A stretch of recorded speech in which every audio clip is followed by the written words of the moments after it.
నమస్తే, welcome to Meta news.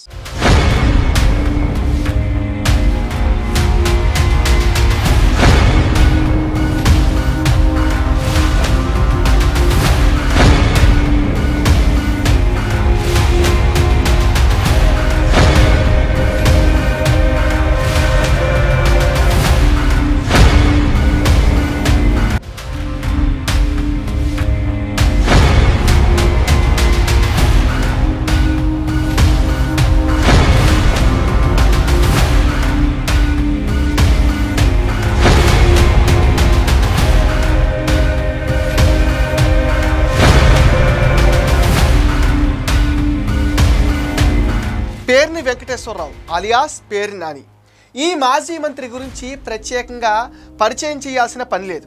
అధికారంలో ఉన్నా ఓడిపోయినా టీడీపీ జనసేన పైన విమర్శలు చేస్తూనే ఉంటారు. పవన్ కళ్యాణ్ పైన విమర్శలు చేయాలంటే పేర్ని నానిని పురమాయించేవారు జగన్ రెడ్డి. 2024 ఎన్నికలకు ముందు ఫలితాల ముందు ఆయన ఏ విధంగా రెచ్చిపోయారో చెప్పాల్సిన పని లేదు.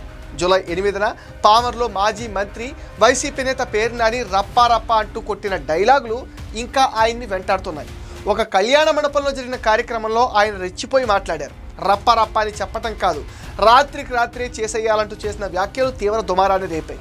హైకోర్టులో ముందస్తు బెయిల్ కోసం ప్రయత్నించిన చుక్కెదురు కావడంతో పేర్ని నాని ప్రస్తుతం అజ్ఞాతంలోకి వెళ్ళిపోయారు. ఆయన కోసం ప్రత్యేక పోలీస్ బృందాలు కూడా గాలిస్తున్నాయి. రప్పారప్ప అంటూ రెచ్చగొట్టే వ్యాఖ్యలు చేసిన పేర్ని నాని పైన కృష్ణా జిల్లా పామర్ పిఎస్లో టీడీపీ నేతలు పోలీసులకు ఫిర్యాదు చేశారు. అలాగే రాష్ట్ర వ్యాప్తంగా ఉన్న వివిధ పోలీస్ స్టేషన్లో ఆయన పైన కేసులు కూడా నమోదయ్యాయి. దీంతో ఆయన ముందస్తు బెయిల్ కోసం హైకోర్టును ఆశ్రయించారు. పామరు కేసును కొట్టివేయాలంటూ రాష్ట్ర అత్యున్నత న్యాయస్థానంలో పిటిషన్ కూడా దాఖలు చేశారు. అయితే హైకోర్టు పేర్ని నాని విజ్ఞప్తిని తోసిపుచ్చి తదుపరి విచారణను ఈ నెల 22వ తేదీకి వాయిదా వేసింది. అరెస్ట్ నుంచి ముందస్తు రక్షణ దక్కలేదని కంగుతున్న పేర్ని నాని సైలెంట్గా అజ్ఞాతంలోకి వెళ్ళిపోయాడు. ఈ నెల 22న హైకోర్టు విచారణ తర్వాత పేర్ని నాని బయటకు వస్తారని కూడా అంటున్నారు. పేర్ని నాని చేసిన వ్యాఖ్యలపైన తీవ్ర చర్యలు తీసుకోవాలంటూ విజయవాడ 2 టౌన్ పోలీస్ స్టేషన్లో తెలుగుదేశం నేతలు కూడా కంప్లైంట్ చేశారు.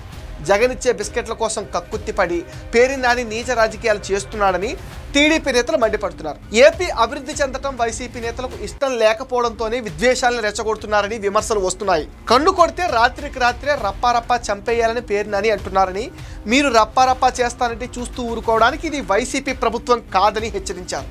ఇది కూటమి ప్రభుత్వం అని, మీరు ఇష్టం వచ్చినట్టుగా పనులు చేస్తే తాట తీస్తామని వార్నింగ్ ఇస్తున్నారు టీడీపీ నేతలు. జగన్ అండ చూసుకుని రెచ్చిపోవటం పేర్ని నానికి అలవాటైపోయిందని జనం మండిపడుతున్నారు.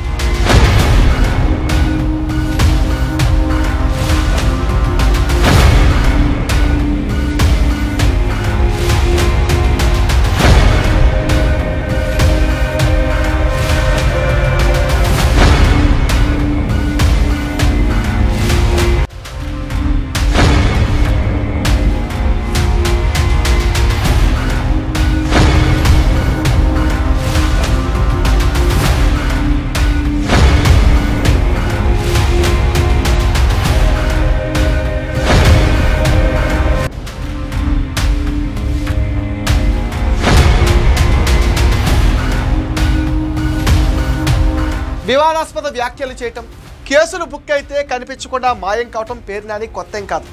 గోడాన్లో బియ్యం మాయం అవడం, బియ్యాన్ని ఉద్దేశపూర్వకంగా అమ్ముకున్నట్లుగా పెద్ద ఎత్తున ఆరోపణలు రావడంతో విజిలెన్స్, సివిల్ సప్లై, పోలీస్ శాఖలు వివిధ కోణాల్లో విచారణ జరిపాయి.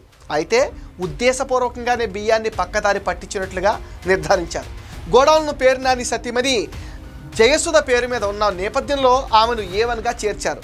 గోదాం నుంచి రేషన్ బియ్యం మాయం చేయడంలో మాజీ మంత్రి పేర్ని నాని కీలక పాత్ర పోషించారని, అంతిమ లబ్ధిదారుడు ఆయనని పోలీసులు కూడా వివరించారు. బియ్యం విక్రయించడం ద్వారా వచ్చిన సొమ్మును గోడాన్ మేనేజర్, ఈ కేసులో 2వ నిందితుడైన మానస్తేజ్ బ్యాంకు ఖాతా నుంచి పేర్ని నాని ఖాతాకు డబ్బులు బదిలీ అయ్యాయి. ఇందుకు సంబంధించిన ఆధారాలను కోర్టు ముందు కూడా ఉంచారు. గోడాం నుంచి రేషన్ బియ్యం తరలింపులో పిటిషనర్ పాత్రపైన ప్రాథమిక ఆధారాలు ఉన్నాయని, గోడౌన్ ఆయన సతీమణి జయసుధ పేరు మీద ఉన్నప్పటికీ ఇక్కడ కార్యకలాపాలన్నీ ఆయనే పర్యవేక్షించేవారు.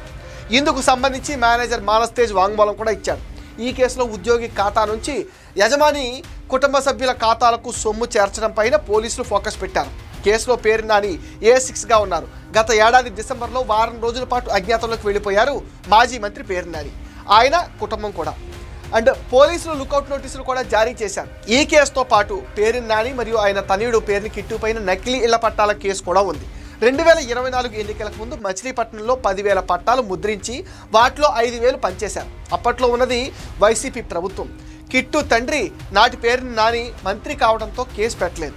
అంత తీవ్రమైన నేరానికి పాల్పడినట్లు ఆరోపణలు వచ్చినా ఎన్నికల సంఘం కూడా సీరియస్గా తీసుకోలేదు. 2024 మార్చిలో కిట్టు వర్గీయులు మచిలీపట్నం తహసీల్దార్ కార్యాలయంలోనే నకిలీ పట్టాలు తయారు చేశారు. అసలు రెవెన్యూ రికార్డులో లేని సర్వే నెంబర్లు, రోడ్డు మార్జిన్ స్థలాలు, చెరువు గట్లు, శ్మశాన వాటికల స్థలాలున్న సర్వే నెంబర్లతో నకిలీ పట్టాలు తయారు చేశారు.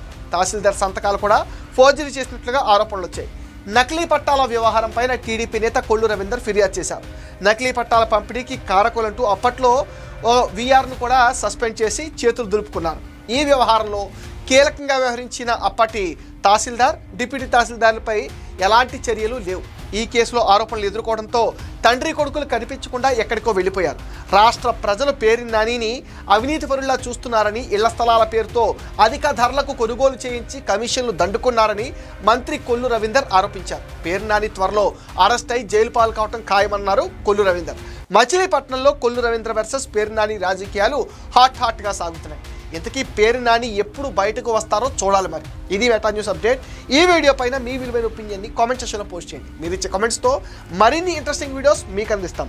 అండ్ మీరేం చేయాలో మీకు తెలుసుగా, ఈ వీడియోస్ని లైక్ చేయండి, షేర్ చేయండి, మెటా న్యూస్ని సపోర్ట్ చేయండి, సబ్స్క్రైబ్ చేసేయండి.